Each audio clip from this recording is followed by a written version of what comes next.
bienvenue dans ce nouveau numéro d'Un livre à l'autre. Aujourd'hui, nous allons parler du livre d'Isabelle Boireau, Un cœur bondé, aux éditions C'est écrit. Bienvenue Isabelle sur notre antenne de Radio Terrazen. Merci de m'accueillir, c'est gentil. Alors, tout d'abord, est-ce que vous pouvez un petit peu nous expliquer votre parcours avant d'écrire le livre? Alors, avant d'écrire le livre, moi, il faut savoir que je suis une parfaite autodidacte.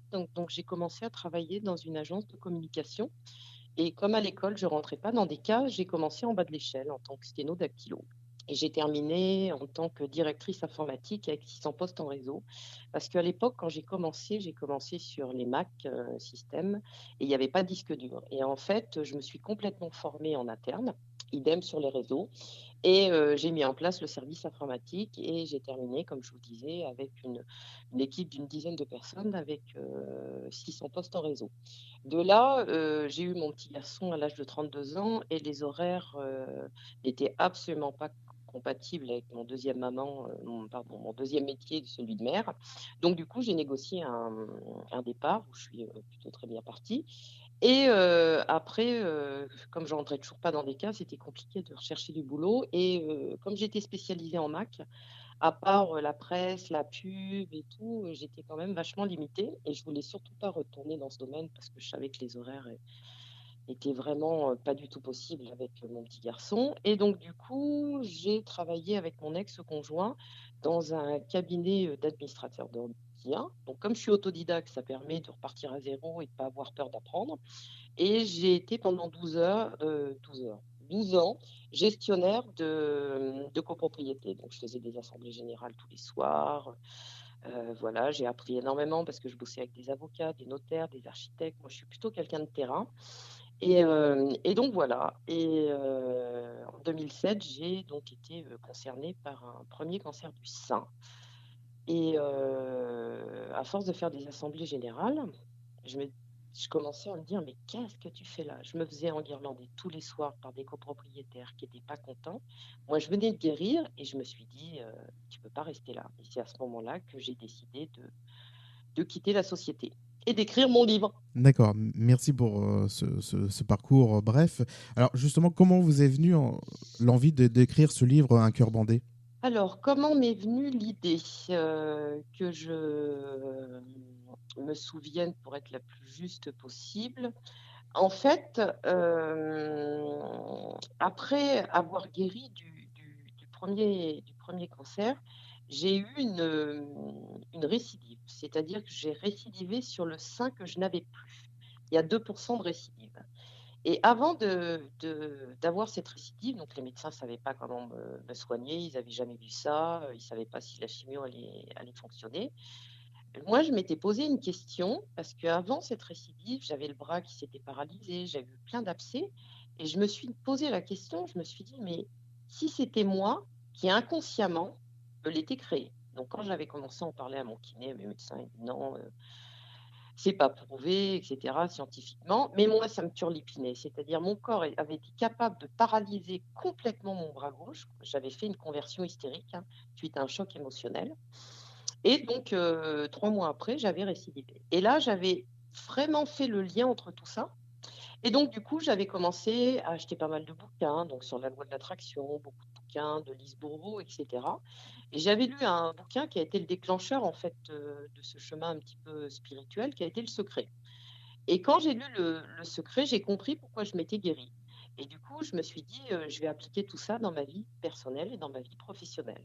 Et ça a été, comme une évidence. Je me suis dit: «Il faut que j'écrive ce que j'ai vécu et comment j'ai changé mon regard sur la vie pour pouvoir justement rebondir par rapport à ça» et en fait, mon idée est partie de là et j'ai décidé aussi d'écrire sur un sujet tabou qui est la libido et le cancer. Pourquoi? Parce que, on entend un peu partout quand on est ménopausé, quand on suit, des traitements lourds et cetera, on n'a plus de libido.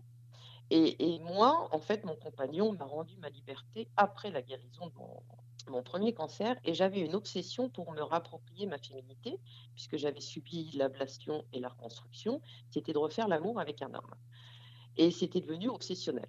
Donc du coup, je raconte un petit peu ce parcours, avec beaucoup d'humour dans mon livre. La nana qui est vraiment obsédée par ça, en fait, en disant: «Voilà, il faut que je refasse l'amour et une fois que j'ai refait l'amour, c'est bon, je me sens guérie».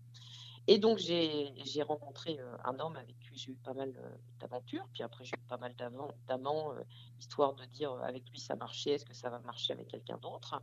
Et je me suis aperçue que tout marchait très bien et que si on se créait pas ça dans la tête, et ben, ça marchait nickel. Et j'en avais discuté avec mon Vinais qui m'a dit: en effet», et je me suis dit que tout ça, il fallait que je l'écrive et que j'en parle, pour justement donner l'espoir aux gens qui, dès l'instant, se mettent quelque chose dans l'esprit.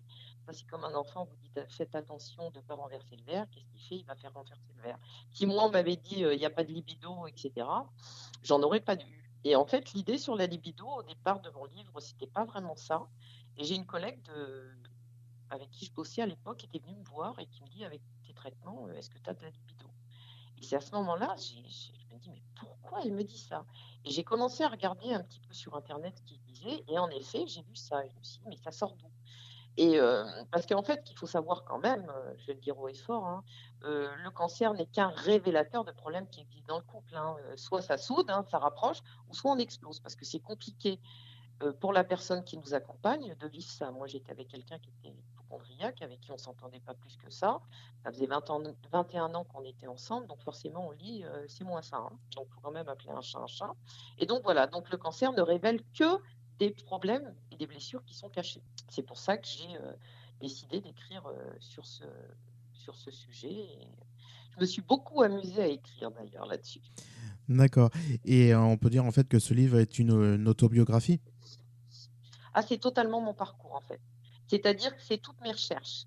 Bon, alors je parle, un petit peu les 2-3 premiers chapitres de la maladie, ce qui m'est arrivé et cetera, mais sans aucune victimisation parce que je suis quelqu'un plutôt assez d'optimiste. Et j'ai surtout cherché à comprendre ce que mon corps voulait me dire, en fait. Et donc à partir du 4e chapitre, c'est vraiment, l'éveil, toutes les recherches que j'ai fait, les livres que j'ai lus, comment je me suis ouverte à la vie, comment j'ai découvert mes blessures, que j'ai commencé à travailler dessus et cetera, voilà, quoi.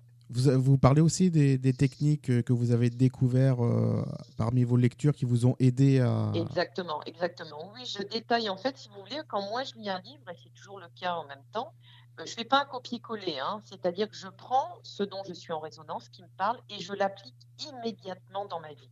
C'est-à-dire qu'il y a beaucoup de gens qui passent leur temps à lire des bouquins sur le développement personnel, qui ont des grands discours, et cetera. Puis une fois qu'ils ont un problème, parce que l'optimisme et la positivité, quand tout va bien, c'est facile d'être optimiste.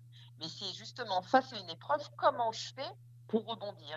Et donc du coup, j'explique, dans mon livre comment, j'ai fait passer la douleur, comment j'ai fait, de la méditation, sans à l'époque avoir mis de mots dessus parce que tout ça est venu, après dans mon parcours, la méditation, l'hypnose. Mais à l'époque, quand j'ai écrit le livre, j'étais pas là-dedans et naturellement, je le faisais. Et suite à des lectures, notamment de Lise Bourbeau, j'explique dans mon livre comment j'ai fait, quand je me suis fait opérer puisqu'on m'a enlevé les ovaires parce qu'en fait, quand vous êtes concerné par le cancer, on vous enlève tout. Seule chose qu'on vous laisse, c'est le cerveau, donc il faut se débrouiller avec. Comment justement, en salle de réveil, je me suis mis à méditer et que je n'avais pas mal.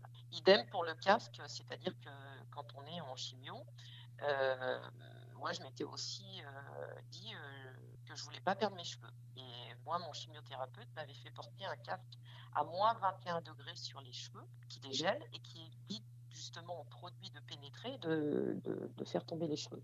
Et quand on porte ça pendant 1 heure et demie sur la tête, je peux vous assurer que c'est pas une partie de plaisir.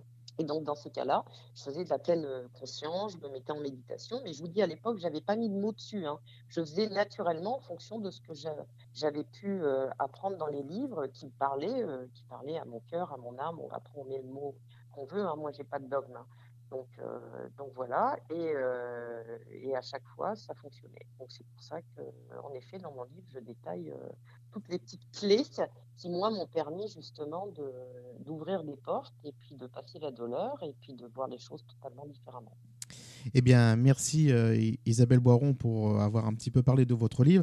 Donc, votre livre, on peut se le procurer dans toutes les librairies sur Internet, c'est ça? Exactement, oui, oui, vous pouvez le trouver sur Amazon, vous pouvez le trouver à la FNAC, il est référencé dans toutes dans pas mal de librairies. Vous savez, vous tapez Google, Un cœur bandé Isabelle Poiron, et puis vous pouvez le trouver un peu partout. Et puis bien sûr, chez mon éditeur, c'est écrit. Eh bien, je vous remercie pour cette interview de votre livre, hein. Je rappelle, Un cœur bandé d'Isabelle Boiron aux éditions C'est écrit. Merci Isabelle Exactement. et à très Merci à bientôt. vous. Oui, merci, au revoir.